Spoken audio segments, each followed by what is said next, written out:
Hi, I'm Lorraine Brock with Get Organized, and today we're at a client's home, and I want to sort of give you an idea of all the shoes that they have, and of course, they need it organized. We pull out one like this, so this is absolutely one of those that you can donate, trash, get it out of there. Or if you choose to fix it, best thing is to put it in your car, and that way when you're on your way out and doing errands, you can stop by and get that shoe fixed. Here is putting a shelf divider here.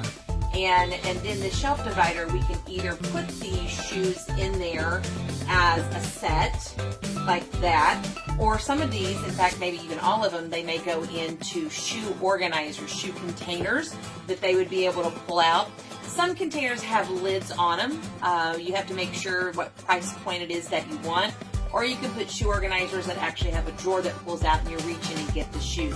Again, depending on the price point you want. But if you have a closet like this and you're really wanting to get some extra space or maximize your space, those are a couple good ideas. And hopefully you can reduce the shoe clutter. I'm Lorraine Brock with Get Organized, helping you get everything organized.